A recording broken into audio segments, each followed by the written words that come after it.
Good morning. This is Mike and Andy here at Studio C, the listening room, with our good friend Phil McMillion. Round of applause. Yeah, good morning. Welcome, good Phil. Morning. We've got our coffee. We've got our coffee, and it's already episode number, what is it? 29. Holy smokes, we're 29. getting up there.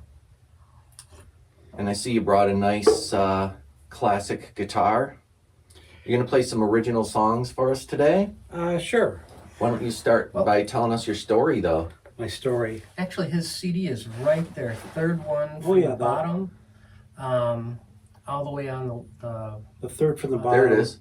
He's on the Wall of Fame, everybody. There he is. Cool. I'm on Fire, the name of the CD. Yeah, that was my first CD. I don't have your second. Huh? Well, my first CD is my last CD. Okay. But So it's your best one, in other words. I've done digital albums. So I just released a couple last month. So now I've got 9 altogether. Wow. But only one physical But where CD. can you find them? Well, all the digital streaming places. Okay. YouTube, So I look up Spotify. Phil McMillion, and there you are. Yeah. Okay, Phil, McMillion. Right. Yeah. $1 million Like dollars. McDonald's, but McMillions. Yeah. So yeah, thanks for joining us. Andy asked you to tell your story. So. All right. Well, I grew up in Detroit. I think we went to the same high school, Cass Tech. Yep. But maybe 3 or 4 years difference. Yeah, or more. So anyway, I started. It's like a little recorder. It's called a tonette in elementary school. But I played that a little bit, and then in junior high school, played the trumpet, and then in high school at Cass. They had a great music department there. Oh yeah. And but most of the French horn section was graduating, and so they had me in 9th grade to, you need to learn French horn because we need French horn players. So after one semester of learning the horn, then I joined the symphony orchestra. You said 1 month? No, sorry, one semester. Semester. Okay, because that'd be pretty quick. Yeah, no, it was 1 semester. So then I played French horn in the orchestra and trumpet in the symphony band. And so after high school, I didn't do a whole lot with music. Picked up the guitar, played a little bit of French horn in college at U of M in Ann Arbor, and played around with MIDI. Had just come out like in the late 80s, early 90s, and so I was kind of playing around with that with my Commodore computer. I remember when MIDI was brand new and everyone was like, it's going to change the world. It kind of did. Kind of did. I mean, it's used so much now. I mean, all the ringtones on your phone and software synthesizers. And all the 80s music. Yeah. So anyway, I didn't do a whole lot with music, just a little bit here and there. So I worked at Kroger for about 5 years. And I did play with a group when I was working there called the Blues Cruise. And then I lived in Sweden for 1 year. I lived with my brother. Cool. And so I was playing keyboards a little bit there. And then they kicked me out of Sweden after about a year.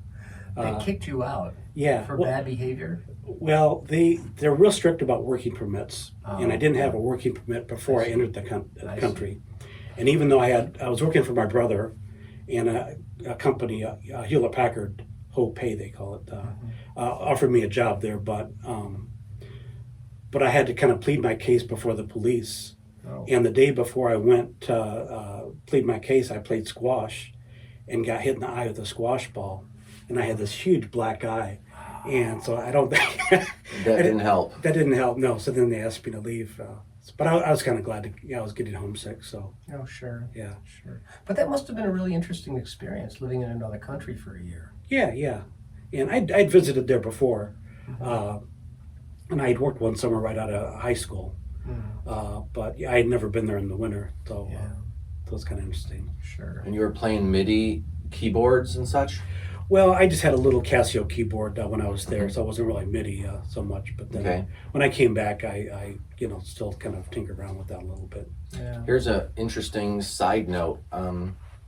Maybe we should have like a trivia quiz for all the audience that's listening. What was the first #1 song ever to have a MIDI sequence as its drum program? I can't answer that. Well, I tell you what, I'll tell you at the end of the podcast, so you're gonna have to stick around and listen to the whole thing in order to find out. Or fast forward. But or fast forward. Okay, or comment below if you think you have a guess. But anyways, So anyway, I was a software engineer for about 30 years after when I came back, Yeah. and a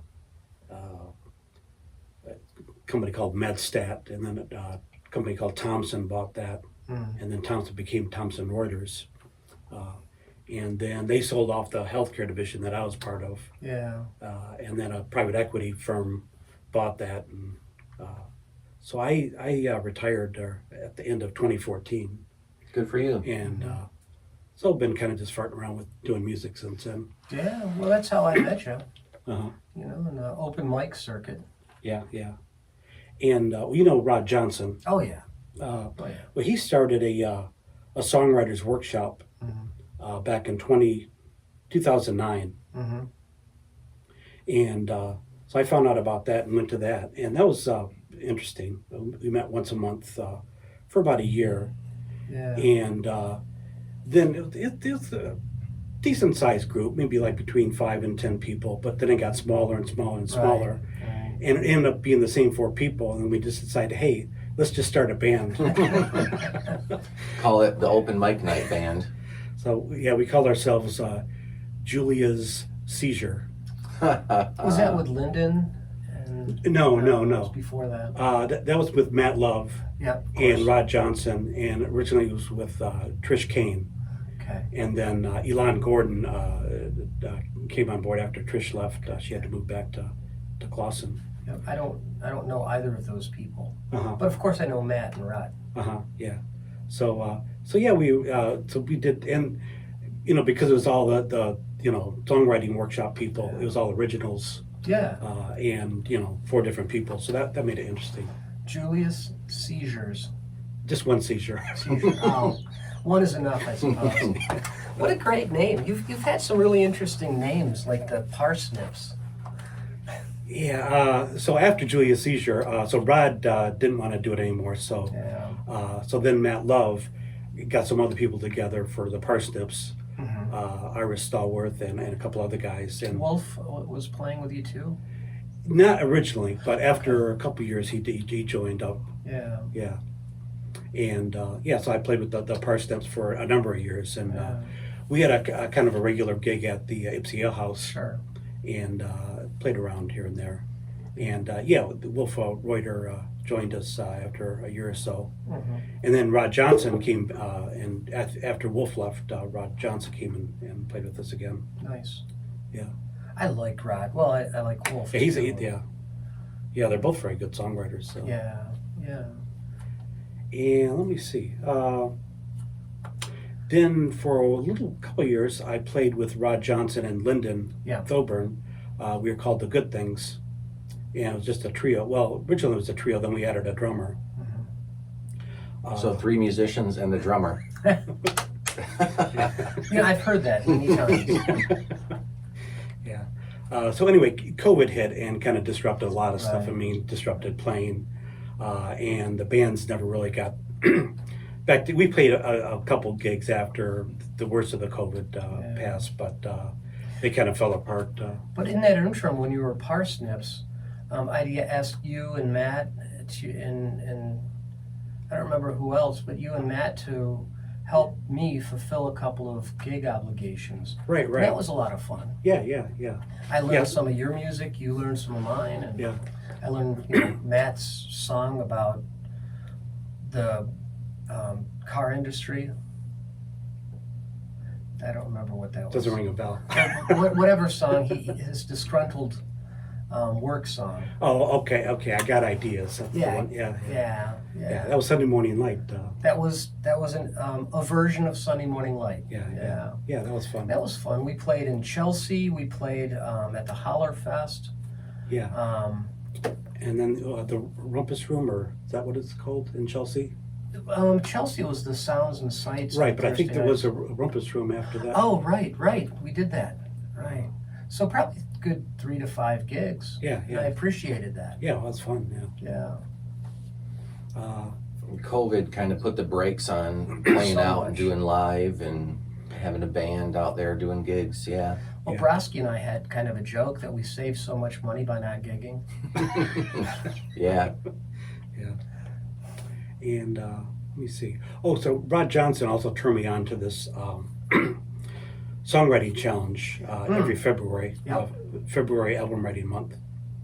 And so I started doing that in 2012, and I've been doing that every year since then. And there's also a related songwriting challenge in the summer, 50-90, write 50 songs in 90 days. But they're not doing that right now. They're not doing that this year. This is the first year that they stopped doing it. Yeah. And yeah, I was kind of disappointed. Because I was ready. I was gearing up. I skipped February because I just had a lot going on. Yeah. But I plan to get back to it next February. Uh-huh. Yeah, they're kind of evaluating what they're going to do with it for next year. They may continue it. They may shorten it. I don't know. Okay. I suggested on the Facebook page to do 30-60. Oh, sure. So 2 months, but you know, because 50 songs and that's insane. I've never achieved that. The most I hit was like 32, 34. That's still pretty with good. maybe 2 or 3 good ones. Yeah, well, that's how it is with me too. Yeah. I made 53 times. Whoa. But it's hard. I mean, everything has to kind of, Yeah. work this right. That works great though when you have other people that are kind of your accountability partners, Yeah. and they can, you can run your ideas by them. They can show you what they're working on, and you get more done that way. And Yeah. I haven't written the 50 songs, but I did a thing. It's called National Novel Writing Month, and it's November. National Novel November. It's like no. But you know what? I started to write, and did I finish it in November? No, it took me months after. But it was like the seed that got the whole idea started, and without that, I wouldn't have even began. So it's a good thing to try, even if you just want to dabble. Even if you don't make it to the end and write all 50 songs, maybe you only wrote one. But what it does is it kind of gives you the opportunity to get into practice and the routine of creating tunes and sharing your ideas and finding ways to not write the same song over and over and over again. Doing it every day. I do tend to write the same song. But I said it gives opportunity. Yeah, but it's a great community though. Yeah. I mean, it's a worldwide thing. Yeah. And I didn't do a whole lot of collaborations, but I've done a few, and they've been a lot of fun. Yeah. And I've always been kind of weak on lyrics. Okay. I've come up with melodies and chord progressions, but so this has really helped with lyric writing. I'm still not very good at it, but I'm kind of stuck in a rut where now I'm intro, first verse, chorus, maybe a bridge, solo, verse, chorus, outro. I'm stuck in that pattern. Well, since I have a hard time coming up with lyrics, I usually come up with a chorus first of all, kind of with a hook, and if I can come up with one verse, that's great. 2 verses, that's sometimes tricky. But what I'll do is I'll have one verse, then I'll do an instrumental verse, or no, I'll the verse and chorus, and then instrumental verse, and then chorus again, and a bridge, and then I'll repeat the first verse. And so I can get away with sometimes, like a 3-minute song with only one verse. Well, the Kinks did that all the time. Like, Where Have All the Good Times Gone? There's verse, chorus, solo, chorus, first verse. Yeah, and sometimes first of all, by repeating the first verse, it kind of gives an indication that you're, at the end again. Yeah. But it almost acts like another chorus in some ways. The fact that you're repeating it. But there's really, I mean, there are structures, and then there's making it you. Personalizing the process. I tend to fall back quite a bit on the blues structure, and I've done. I mean, I try to get out of this rut, but I end up doing it a lot anyway. Doing like a 24-bar blues progression. Sure. And it doesn't necessarily sound like blues, but it's still kind of that format. Sure. Yeah. Elvis had, 16-bar blues and other variations like that, so why not? Yeah. And through Andy, I've learned a lot about the chords and the structures and that. Andy was my guitar teacher. And, I purposely wrote a blues song just so I could, get that 12-bar blues structure down. And I've purposely written some songs just so I could solidify some things in my understanding. When I was in music school, one of the things that my professors had us do, he's like, all right, everybody write down their favorite song that they like. And then he's like, all right, there was like 10 people in the class.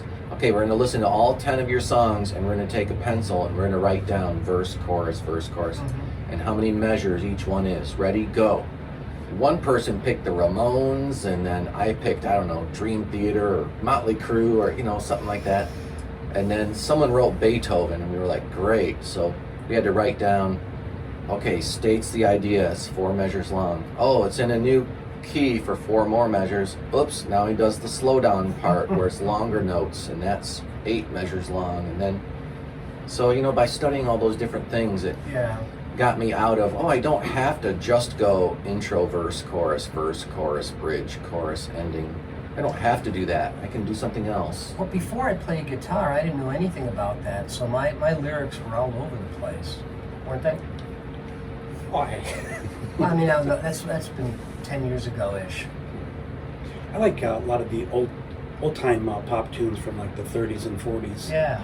They tend to do like an introductory verse that, it's just a one-time thing, and then it leads into the chorus. But I've done a few of those, but not a whole lot of them. But I'll take a look at that. But so, where are you playing Sunday after next? Sunday? Well, because this will be released 1 week from today. So Okay. any gigs that you've got this week? So I don't have a whole lot lined up for a while. So I'm currently in a band called Indie Rock Royalty. We named the band after a song that Matt Love wrote. I don't know if you remember that one. I don't. Oh, okay. But anyway, Matt had cataract surgery this week, and he had one eye done. He's going to have another eye done in a few weeks. And then another band member had knee surgery. And so we're just not going to be practicing or doing anything for a month or so. We've got a gig at the Zalgaz Grotto Club the first week in September. Nice. And that's pretty much the only thing we got going on. Yeah. So I host an open mic at the Ipsy Ale House. I do it the third Tuesday of the month from 7 to 9. I might have to come up and play at that sometime. Oh, good. And so it's this next Tuesday. Okay. It'll be. And then I also co-host this acoustic jam. And that's been going on for like 15 years now. Yeah. I've never been able to get out. The last couple years we started playing at the Ipsy Ale House. It's the third Sunday of the month from 2 to 4 in the afternoon. Yeah. And Bill O'Connor kind of co-hosts that. Yep. Former bandmate of mine. But other than that, I don't have a whole lot going on. So that acoustic jam, is that just like blues guitar or singer-songwriter or? No, it's just, the current format is we do 1 hour of open mic, so anybody that just wants to do a song, they can do that. And then the second half, we all just kind of sing a song together, and most people have guitars, but there are some other instruments too. And we now have binders, and we've got a couple hundred songs in the binders that you can pick from. So the host kind of has a song in mind for everybody to try. Well, some people, you can bring a new song, and if anyone brings a new song, we'll try the new songs. And add it to the binder. Yeah, and then if if you want to pick a song from the binder, anyone can do it. There was a time that I seriously considered going to that. So I printed the whole binder. And I still have that whole binder, and I haven't gone yet. Well, yeah. And when I was first starting to play guitar, I used that binder a lot to just, work through some songs. And there are great songs in there. Yeah. I particularly loved all the Beatles stuff. Yeah, there are quite a few Beatle tunes. Yeah. And you were responsible for putting that together? No. This guy, Mike Nemi, started it. Okay. And it met in his basement, and it was at his place for a couple years. And then we moved to the Ann Arbor Senior Center. Yep. And was there for a number of years. Yeah. And then we moved to the Turner Senior Center in Ann Arbor, and we were there for a number of years. During COVID, we had, we did the Zoom open mic, and we couldn't do a jam. But then during the summer, we'd have outdoor get-togethers. Yeah. And nice. Well, you're very active, and you probably know many of the local Ypsilanti, at least, players. Yeah, quite a few Ypsi, Ann Arbor folks. Yeah. There's another person that hosts an open mic at the Ale House, and we're going to have her, come and join us in a couple weeks. Oh, good.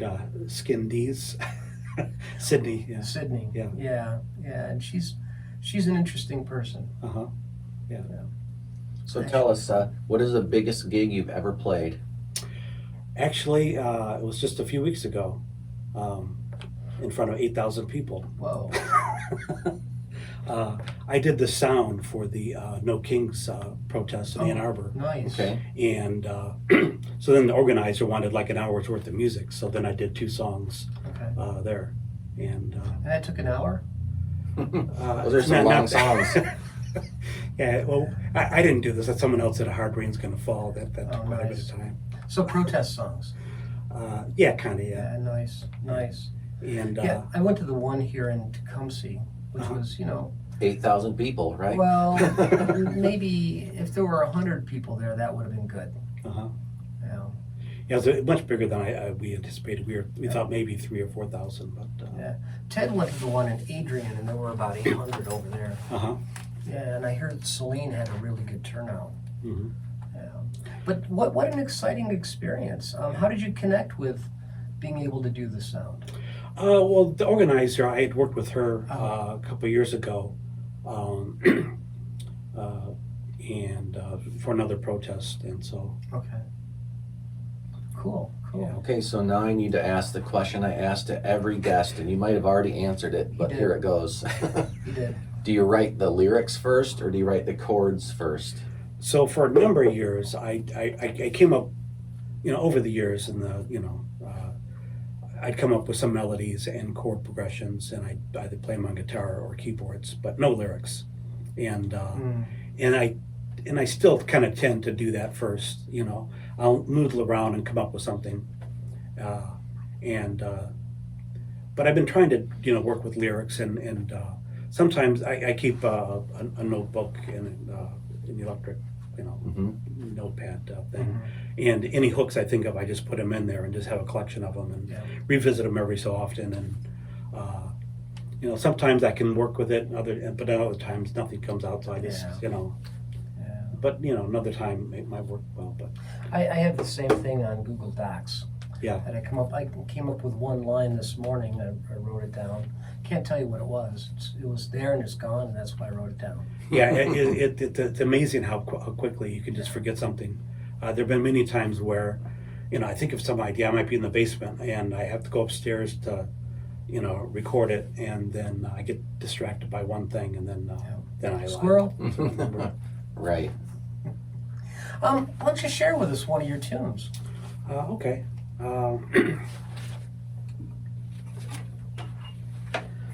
So a lot of my songs with lyrics, they tend to be depressing. Cool. I complain a lot. So you're a folk singer. I guess so, yeah. So this first one I'm going to do is called Greedy Minds.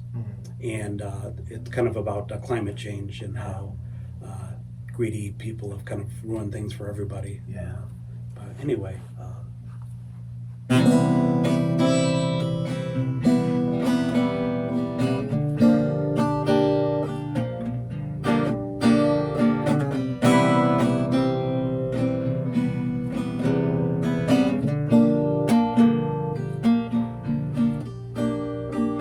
in the twilight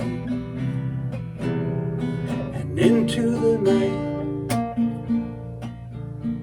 our days are numbered, though the stars are bright. We could have had a little more time,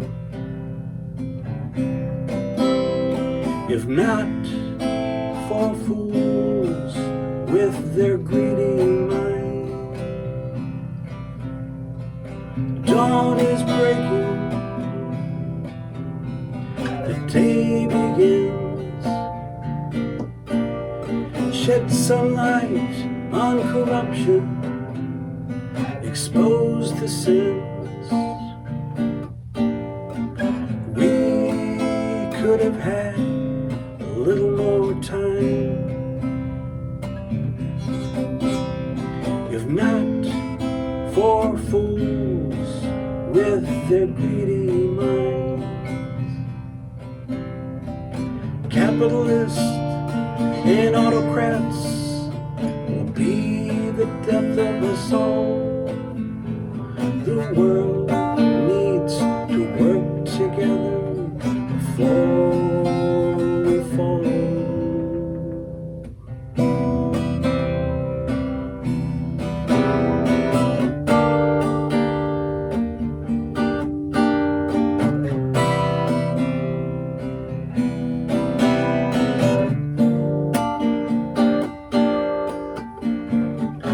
We could have had a little more time, if not for fools with their greedy minds. We could have had a little more time, if not for fools with their greedy minds. It's beautiful. I That get it. sounds just like Gordon Lightfoot, or maybe Bread. Has a really cool kind of 70s style. Classic. Gordon Lightfoot is one of my favorites of all time. I've got most of his albums. So. I play If You Could Read My Mind. I love playing that song. Uh-huh. Yeah. Yeah, he's got just, and I've got 3 of his anthology songbooks, and I have kind of like studied those. I mean, he's got just very subtle kind of unique ways of doing chord progressions, Yeah. and kind of bass line, walks up and down. Yeah. And yeah, he's one of my favorites. Yeah, it was very pretty, and your voice is very soothing and calming, but your message, holy cow. That's a great song. Yeah. Why don't you tell us a little bit about your guitar? So, my old college roommate had a Sigma guitar like this, and I played it, and I thought, wow, this sounds great. And Martin makes this guitar. I wondered, it had the... Yeah, it looks just like a Martin. Yeah. So anyway, that's probably been about 10 years. I saw an ad on Craigslist for a Sigma guitar, and so I went and got it, and in a pretty decent price. The guy was a heavy smoker, just reeked of cigarette smoke. Oh man! It took a couple years for that smell to go away. Yeah. But I really like this guitar. It's got a nice sound. It's durable. I don't. If I had a really expensive guitar, I'd feel, really self-conscious about taking it out and stuff. Yeah. But this, if it gets tinted up a little bit, it's not a Right. huge deal. Right. And No, it has a nice sound. Yeah, it does. And are you using those coated strings? Are those the elixir strings, or? These are the, I think, yeah, boy, I don't remember now, but I think they are elixir. I always preferred the elixir nano webs. It's like I think that the might be thinner what I've got, webbing, yeah. Uh-huh. Yeah. I looked at the strings, I kind of recognized the look of those. So yeah, the nano webs are cool. Uh-huh. Well, you change your strings how often? If it's the summer, you got to change them pretty often because your fingers get sweaty and they get rusty. And I even clean my strings with lemon oil, but still I change them pretty often, maybe even once a month if there's lots of gigs. But Yeah. Yeah, I should change. I go like a year before changing strings, but Sometimes I wait till one breaks, uh-huh. then I change them all out. Uh-huh. But, you know, I don't have a pattern yet, having only played for about 5 years now. Uh-huh. Yeah. so is that a Fishman pickup that you have there? It is, yeah. I tried a couple other pickups, and they didn't Fishmans work are that well. awesome. But this Fishman pickup really works well. And I've got a Fishman Mini. What's it called? Loudbox? Loudbox, yeah. And it sounds good with Yeah. with that amp. Yeah, Fishman doesn't make anything that sounds bad. I mean, it's all proper gear. Yeah, yeah. I bought a Loudbox too. I really like them because you can also plug in a microphone. Yeah, and yeah, it's got nice controls for both the mic and the guitar. And that's all you need. The other nice thing about the amp is it has 2 additional inputs. So a lot of times I'll plug in my laptop into it and can have everything coming out of it. I'm going to have to try that. And then it's got a XLR out as well. So if you want to, a lot of times I'll use the Fishman as a monitor to some other PA. Yeah. Yeah, I've done that before. I used it as a monitor. But I haven't explored all of the buzzers and whistles yet. You've inspired me. Yeah, and it's also got Bluetooth, so that's another thing. Yeah. Play some accompaniment. Yeah. Yeah. I just got a new guitar. Oh, yeah? I went over to Music Go Round to, I was trading in an old cymbal because I wanted a smaller cymbal for my drum set.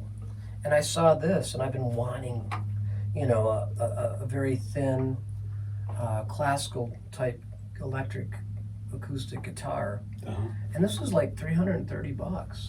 Yeah, what kind is it? Oh, Yamaha? Yeah, it's a Yamaha. And I mean, it's got, there must have been a bridge or something here. I don't really understand. Maybe some kind of pickup there. Maybe another pickup. And there's a hole here. And so it looks like it was well used. I don't know. We can call that a gunshot or I something. don't know why that hole is there. It doesn't seem like there'd be a knob there. No, it doesn't. It's not even large enough to have a knob. But it has a nice EQ on it.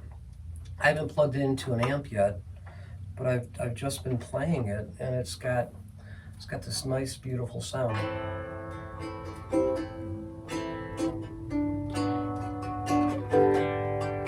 Yeah, Yamaha makes really good classical guitars. Yeah, so I'm hoping this will be my last guitar. I doubt it.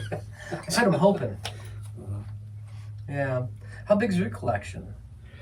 I got all kinds of musical stuff. So Well, yeah, since I've been doing 50/90 and FOM, I'll try to collect some new instruments. And one summer I just went nuts and bought a whole bunch of instruments. So I've got a mandolin, I bought a violin, although I haven't really, picked up the violin. I've got a couple of banjos. I probably got about 5 guitars, several keyboards. I just bought a plastic trumpet about a month ago. Interesting. It's like $70, and really, really light. It's in the key of C. Normally it's in the key of B flat. Okay. But I thought, it'd be nice to have one in the key of C so I don't have to transpose all the time. But it actually sounds pretty decent. Very cool. And I've got the French horn. Oh, the other thing I didn't want to mention is, so I've been playing with the Canton Concert Band for a little over 2 years now, playing French horn. Yeah. And that's been a lot of fun. You also played on my last record, Bark's Tale 60-2024. Yeah, I played a little bit of trumpet and a little bit of French horn on that one. Yeah, and that was on the Born on the Wrong Side of the Tracks track. Yep. Yeah, Yeah, you and then Lily Roof played also. Yeah, that was fun because you'd give me the song, and so I kind of worked out a the arrangement for the trumpet accompaniment. And stuff. I really appreciate the contribution. I think the brass really made that song. Yeah, the rhythm section really can add a whole lot. Yeah. Now you have a copy, don't you? Yeah, I do. Yeah. Okay. Yeah. Good, because I gave them to everybody that was on. Andy did a couple songs on there too. I played violin and guitar and mandolin. Yeah, huge collection of folks. But I don't know. Well, another thing I bought several years ago, but it comes in handy once in a while. So I've got a cajon, which I also use as a. Your cajon system! Holy cow! But I've got these 2 foot cajons. Yeah. So one is like a kick drum, and it's got a pedal. Then I've got a pedal for another one, which is like a snare drum. And so just by alternating, I can do kick snare, kick snare. Yeah. And so then I can do that while playing guitar or bass. And you had, I sat in. You had a gig about maybe a year ago at the House. Yeah. And I was playing bass and using the foot cajons for something. It was pretty fun. It was just kind of a pickup gig.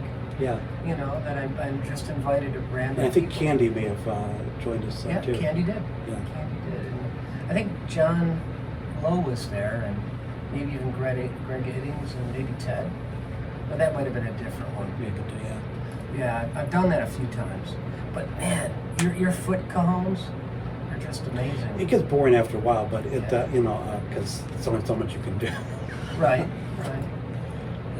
But the current band I'm in, Indie Rock Royalty, we didn't have a drummer for a couple of years, and so I ended up using that for quite a few songs. Yeah, and you must have practiced quite a bit to really be able to even do that much. Yeah, it takes a little coordination. I have like a stomp box kind of thing. It's made out of a cigar box. Okay. And I really haven't spent much time with it. It's hard enough just to learn how to play guitar and sing. But I've got a couple of cajones, and they make real great end tables. Like this one. Yeah. And I've got a couple of the djembes, the same thing, they make great end tables. Yeah. I also add drums to my songs, but I just use the looper. So I just bang on the guitar 4 times, hit the button, hey, now I have my drum track, and it just plays for the whole song. So you don't have to physically play it throughout the song. I just play it once and it loops. So that makes life easier. I don't know if you've seen Andy play, but he's a master at looping. That's kind of my thing. I mean, I used to be in bands and have a bass player and have a drummer, and it was fun. But now it's just me up there on the stage. So if I bang on the guitar, that's my drums. If I hit the octave pedal, that's my bass. And I play the chords, then the melodies. So you only need the one person. So no one's ever late to practice. They don't eat the last slice of pizza. You don't have to pay them. You don't have to deal with their girlfriends. It works out better. Yeah. So being in a band is like marrying 5 guys. It just never works out. Yeah. Hey, why don't you play us another one? Sure. Yeah. And maybe tell us a little bit about it before you play. And Andy, you didn't bring a guitar? I can always grab one. We just punch on the wall and stuff. Yeah, those are mine. Okay. But do you want us to Yeah, play I'll with grab an acoustic, and then in a bit we can all play together. Sure. This one's kind of more of a solo thing, but I've got a few that are with good jam tunes. you? All right. So this one, so I just released an album. So I use this company called DistroKid. I don't know if you've heard of that. I have. But it's nice. You pay like $25 a year, and you can have as many albums as you want. Yeah. And so they distribute to all the digital platforms. There are some limitations, like whatever recording you give them, you can't replace it with a better mix or anything like that, unless you pay extra. And they've got all these extra things, bells and whistles that you can pay extra for. But I'm cheap, and so I just go with the basic stuff. But anyway, I've recorded a few albums the last couple months with that. And a lot of I'm taking some older songs that I did and finally just releasing them. Sure. One album is called Homesick Sailor, and so most of the songs on there are kind of sea-related, sailor type things. And I don't know what the song means. I just came up with the lyrics. The name of the song, Homesick Sailor, is about a homesick sailor. Well, but also you come up with an idea that just kind of comes to you, and it speaks to other people because we're just kind of the conduit. Yeah, you never know what some things that I think are really not that good to other people that love it, and vice versa. But anyway, this one's called Homesick Sailor.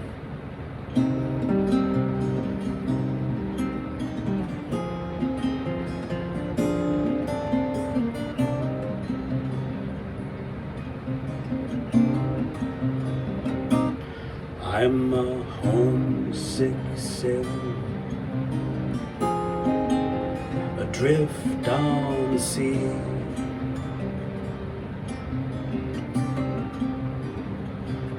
I've been gone so long, can't remember what it's like to be free. I hope I make it home someday, but until then I'll keep sailing. I'll keep my eyes on the horizon and dream of the day when I'll see you again.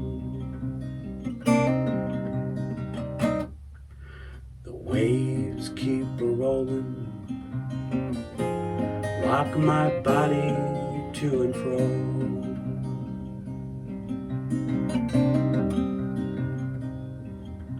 I find it hard to concentrate. I lost my mind a long time ago.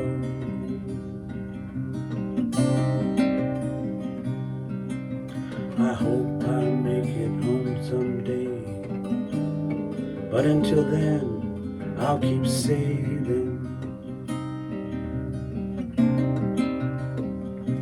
I'll keep my eyes on the horizon and dream of the day when I'll see you again.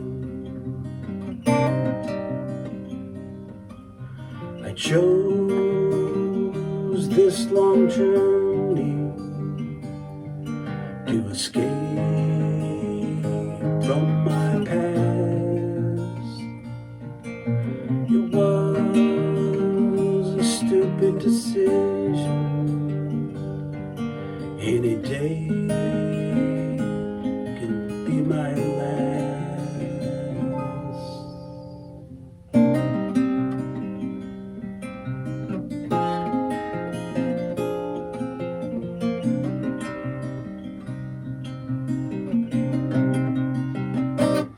I'm a homesick sailor,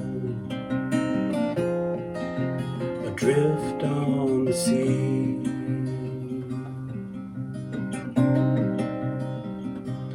I've been gone so long, can't remember what it's like to be free. I hope I make it home someday, but until then I'll keep sailing. I'll keep my eyes on the horizon and dream of the day when I see you again.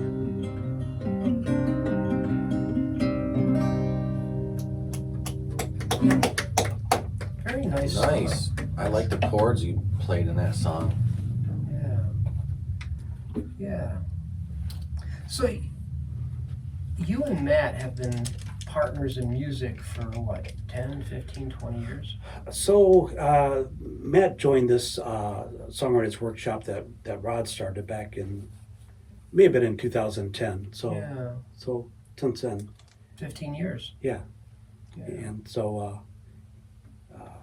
Yeah, with Julia Seizure and the Parsnips and Indie Rock Royalty. Mm-hmm. And I've also been playing with Chris McGorry the last Mhm. few years in Dog Latin. Right, you've been playing horn.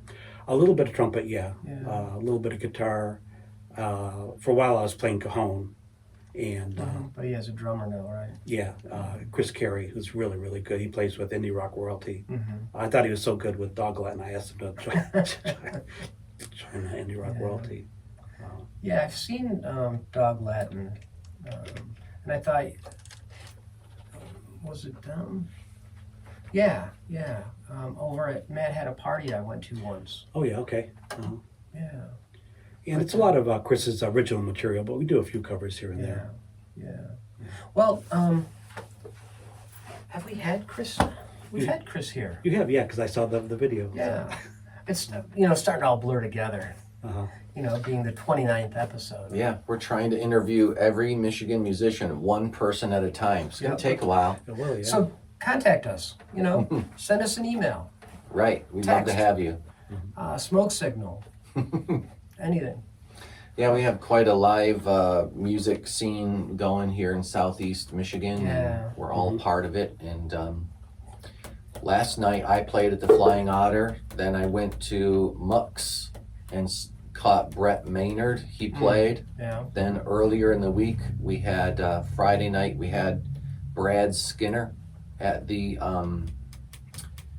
Four Keys Brewing in Blissfield. Mhm. And so, wow, there's just like shows every day Yeah. right now, Yeah, all that's summer cool. long.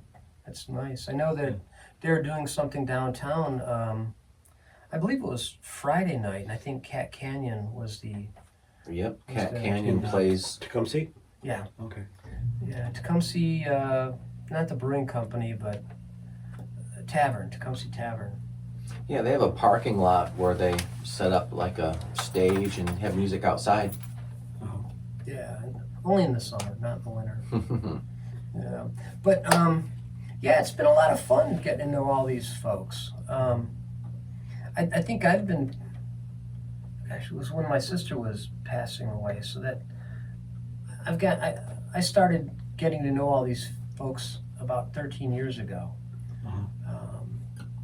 I'd go to visit my sister, and then, Brewed Awakenings was right on the way back, so I'd head down there for the open mic, bring the cajon, beg people to let me play with them, because, I was merely a percussion player, just simply. But, all right, we've talked about gigs, we've talked about things being on hold. Cataract surgery, I had that a couple of years ago. Uh-huh. I have some good things to say Uh-huh. and some other things to say. Yeah, that's in my future at some point. I've got baby cataracts. Oh, you do? They're really cute. Well, maybe you'll show pictures sometime. You have them on your phone. But, all right, you ask some other things typically, don't you, Andy?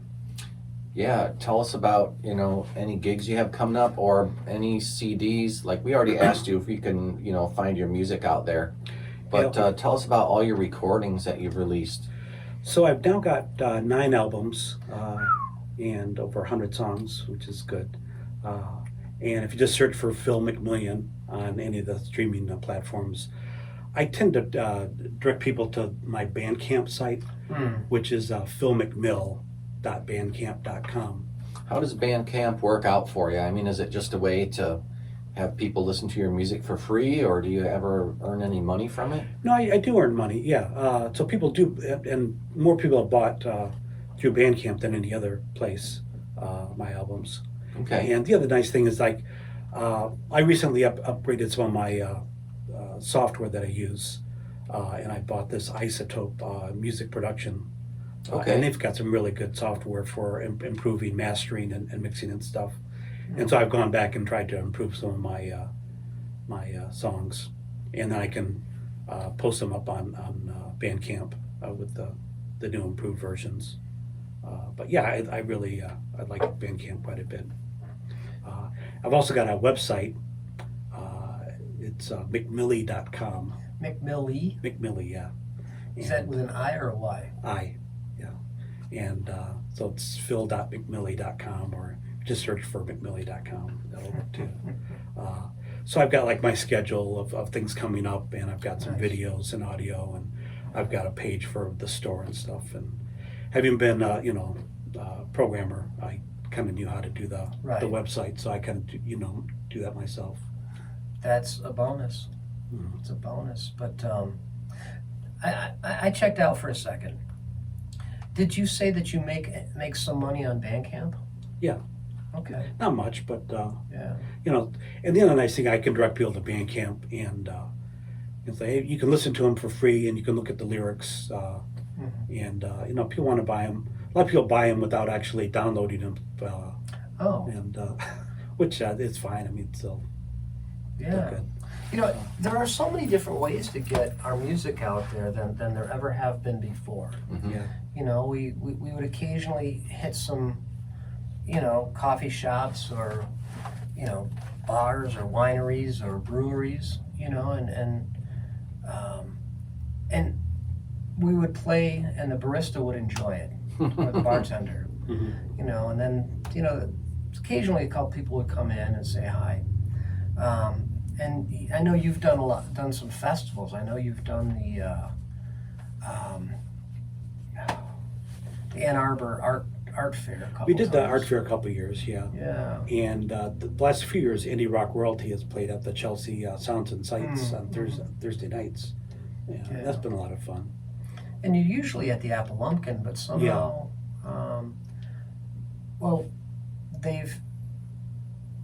we only have 4 on Saturday now and 3 on Sunday, so I guess some people had to make the cut. But Stuart, check with him. You know him, right? Oh, yeah.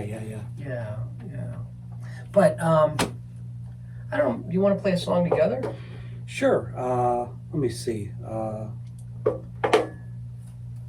I've got one called Dropping Like Flies. Yeah, that's kind of upbeat one. What are the chords? It's mostly 1-4-5 type chords. There's a few. In what key? It's in E. I play, and I've got it here. So then you guys can kind of. 1-4-5. I know that.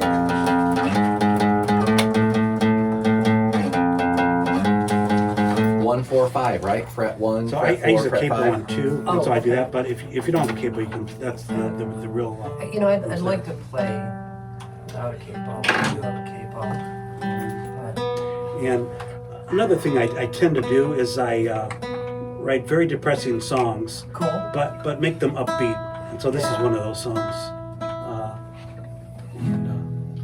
By the way, that was my music joke about the 1-4-5, because there's that one video where the 2 guitar players are sitting around and he's like, what do we play? Let's do a 2-5-1. Cool, go. And he goes, and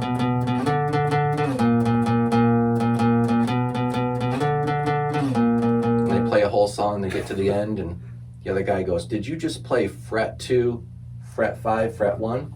Yeah, that's what you said, 2-5-1, right? You get it. Hey, Nashville numbers, right? So, Yeah. anyways,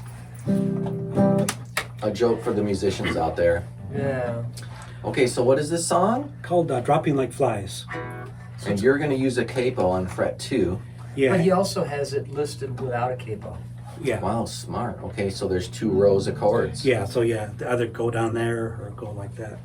And Rod Johnson had a very similar format to putting songs, and I followed that. And my band members call it the Philomatic version of songs, where I've got the lyrics on one side and then columns for the chords. I like it because it kind of gives an indication of how long, the measures are. Sure. And I can fit more on one page. And you also wrote up some Sunday Morning Light songs in that format. Yeah. Yeah, I have some pages sticking, around somewhere. Uh-huh. Cool, I see it. Right.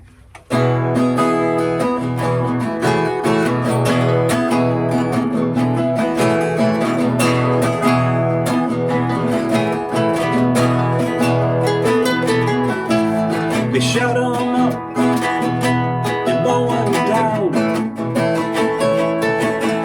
They're so corrupt, the way they run the towns.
your normal ending? Yeah, I should have played.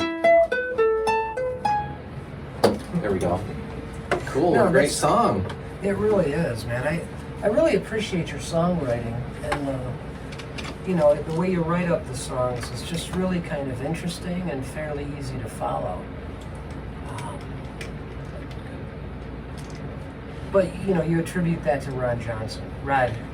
Well, he's the one. He had a very similar format, so yeah, Yeah, it's kind of picked up on that. Yeah, it's very well organized. So, now, what have been some of the gigs that just didn't turn out so as you'd hoped or as you'd expected?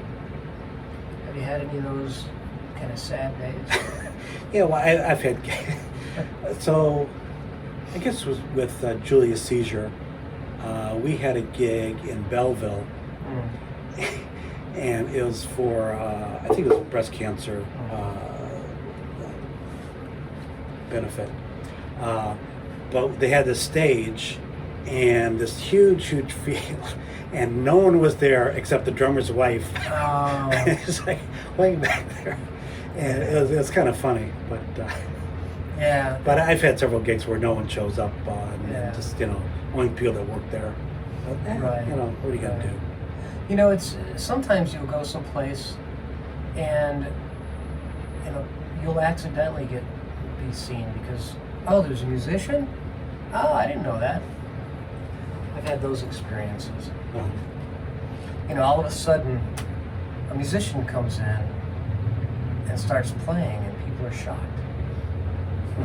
I played one gig down here in downtown Tecumseh at the coffee shop, Musgrove's, and I was right there with the tables. I had my little Fishman, and I thought, I'm just not going to sing because they're having this very loud and just conversation that they're really enjoying, so I'm really just background. I'm going to just play all my songs and not sing, and that was interesting. I don't know if I told you that story yet. I think you mentioned that before. Yeah. Well, I think I'm starting to repeat myself, episode to episode. But One of the musicians I ran into that just reminds me of that is I had a harp player who sat and listened to her for I think hours. She did this like 4-hour thing where it was just fascinating. It was just a lady with a harp, and she just played and played and played. And you'd be surprised, like people would walk up to her mid-song, hey, can I play your harp? Just like mid-song, like yelling at her. And she would just close her eyes. And people would come up and yell at her, like, hey, how much is your CD? Hey! She just closed her eyes and continued to play the song. But then and when she reached the end of the song, then she'd open up her eyes and go, oh, were you talking to me? And just very politely, yes, the CDs are here, they're $10. No, you can't play my harp. Thanks for asking. And then she had a guy that helped her move it because it takes a cart that you put it on to wheel it around. Yeah. So nobody said, hey, play Freebird. No one asked for Freebird. Did I get the voice right? That was about right, yeah. My high school had a great harp and vocal department. Oh yeah. And did you take any music classes at Cass? Or okay, yeah, they had like a vocational music you could major in or avocational. I did the avocational. They had like close to 40 music classes there, but they had this huge. I mean, they had like 20 harps, and this woman that taught forever, Velma Froud, led that, and but that was interesting. That was my 5th high school, so I didn't go to Cass until I was in 11th grade. Okay. And I finished there. So I was a mediocre student just trying to hold on. And I was grateful for the opportunity to go to such a school. It was so prestigious. I'd gone to Renaissance for a year. Okay. It was my sophomore year. But, life happens, things change. Was it my sophomore year? Yeah, then I dropped out of high school for a while. Took a, what do they call those? Sabbatical? In college, they call them a gap year. Okay. I took a gap year, but in between 10th and 11th grade. Variety of reasons. But no, I didn't get to benefit from all that Cass had to offer. Yeah, Cass was just a great high school. Yeah. His experience. Yeah. What part of the city did you live in? I was the northwest part of Detroit, so near Finkel, Wyoming. Okay. So not over by Harpo's, not that far. No, at the west side. Oh, west side. That was east side. Finkel and Harper. I lived up off of Evergreen and 7 Mile for a while. Okay, that's not too far from You know, Finkel and McNichols and something else. I moved around a bit. Yeah, but it was a great city to grow up in. Yeah. There's one concert that was a lot of fun. So they got people from the music department to do different gigs and stuff. But Yeah. I got to play trumpet with the Detroit Symphony Orchestra, and we were on. It's like for one of these young people's concerts that they used to have on like Saturday afternoons. Okay.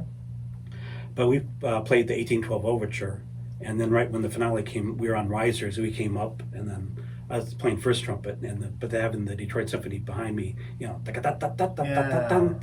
like that. It was such a cool experience. That is. I did stage crew at Cass. Uh-huh. And it was mostly because I could skip class and go hang out. And, it was a great place to hang out. Uh-huh.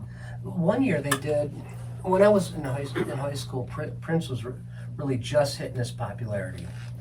And 1999 was a long ways away, so, the song 1999 actually meant something. Uh-huh.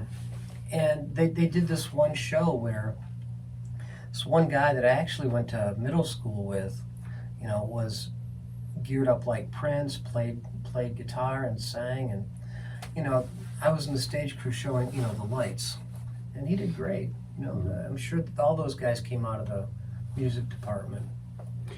Yeah, Cass had a really nice auditorium too. Yeah, I've got some pictures when they were tearing down the old school. Yeah. But they've got the auditorium, but it's got daylight coming in because all the walls around it. Oh, yeah.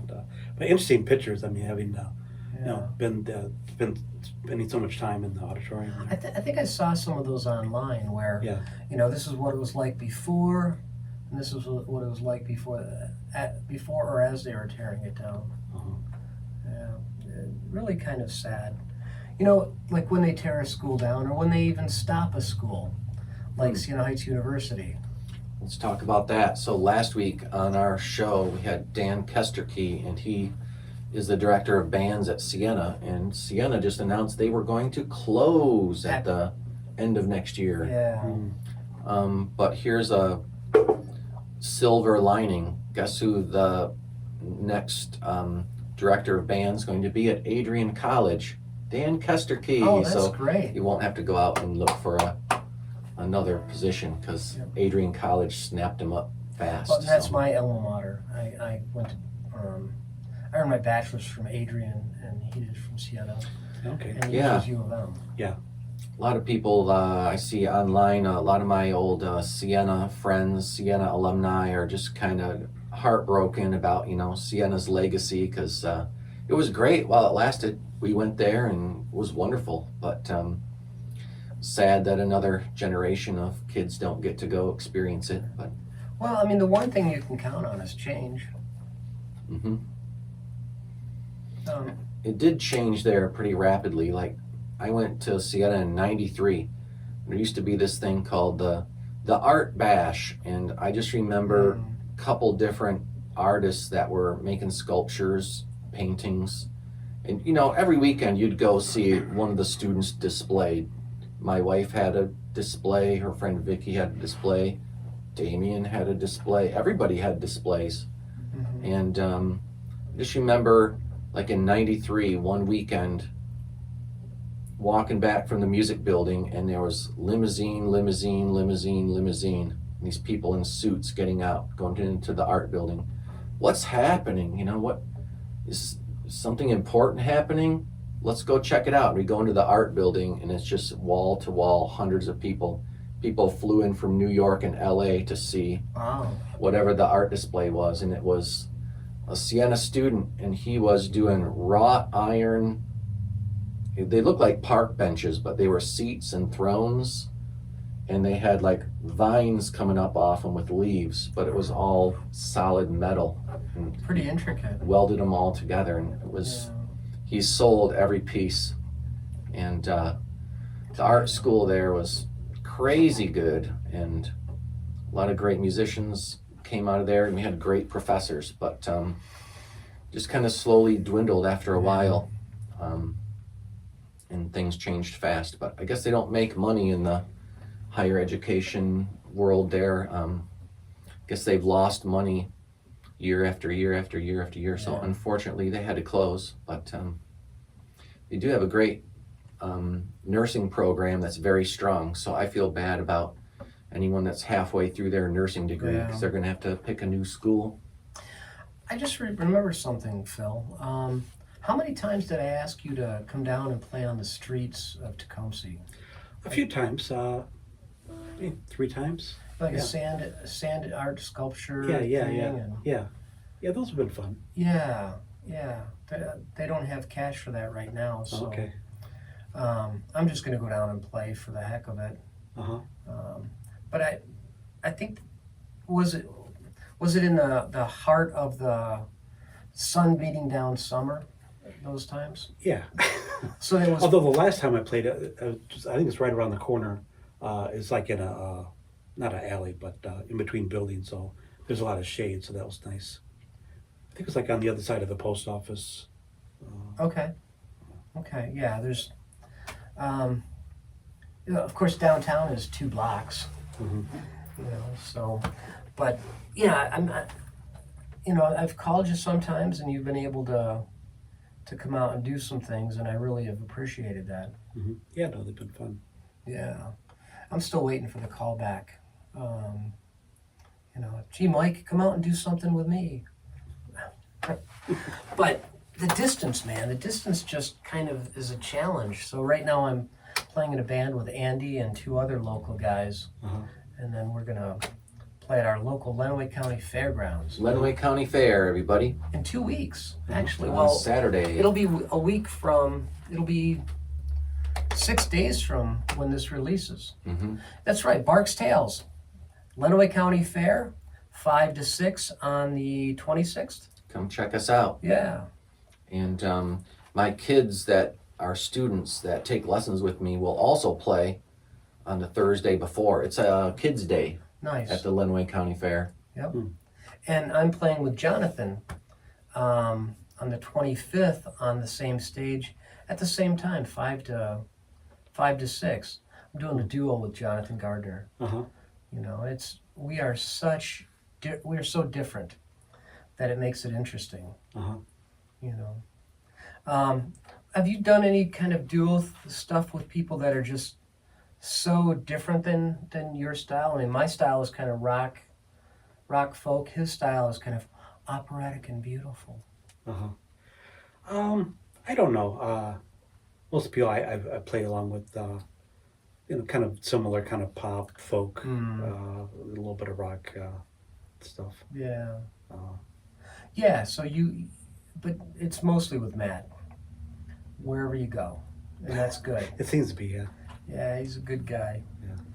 So, do you want to play us out with something?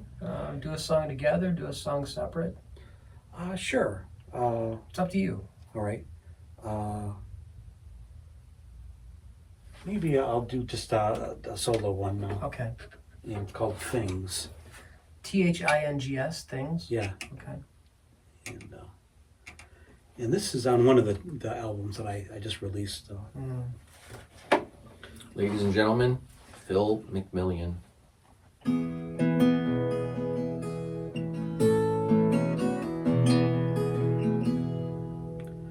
Things. I've got things. And I've got more things than you. And isn't that important? Money. I've got money. And I've got more money than you. And isn't that important? And I'm gonna have to look it up. I don't know why, but I'm just have a brain fart. You know, I like what you've played so far. Uh-huh. And just And I know this song, but it's like I'm really bad, or I've been bad at memorizing things, and I'm trying to get in the habit of being able to do it. But then occasionally I just like blank out. Start it over. All right. Yeah, start from the beginning.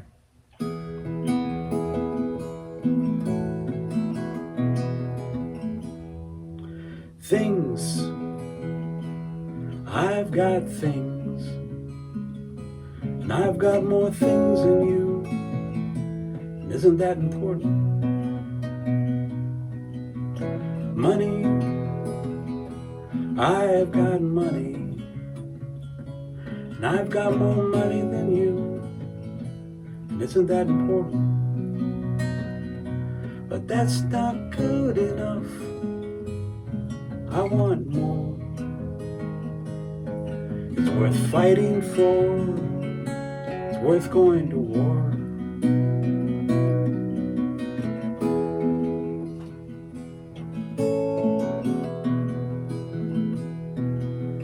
Right. I am right. And I am more right than you. And isn't that important?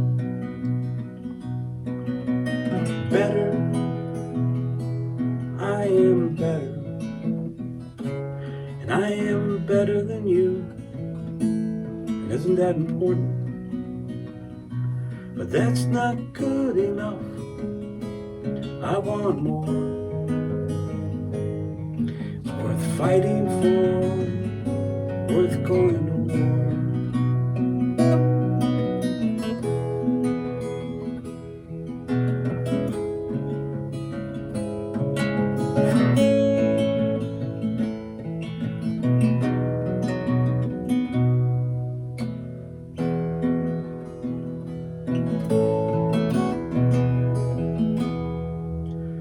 Power, I got power, and I got more power than you. Isn't that important? God, oh my God, and my God is the only God. And isn't that important? But that's not good enough. I want more. It's worth fighting for, worth going to war.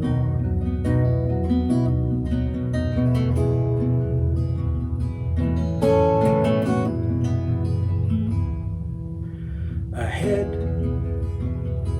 I am ahead, and I am ahead of you. And isn't that important? Dead, I will be dead, and I'll be more dead than you. Isn't that important? But that's not good enough. I want more. It's worth fighting for, worth going to war.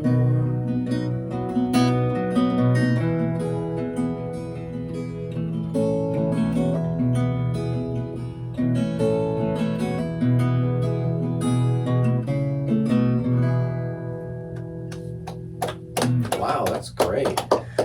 That's really a powerful song, Phil. Yeah, I did this 2013, so it's been a while, but Yeah. just seems like with the rich oligarchs, just taking more and more and more of everything. It's really timely. Yeah, and it's certainly a song for the times. And hopefully more people through this podcast will hear that song, because no pun intended, it's really important. But, well, thank you for joining us. This has been Studio C, the listening room. I have been Mike. And I still am Andy Schiller. With our good friend Phil McMillion. Thank you very much. Have a wonderful week. Bye, everybody. Thanks.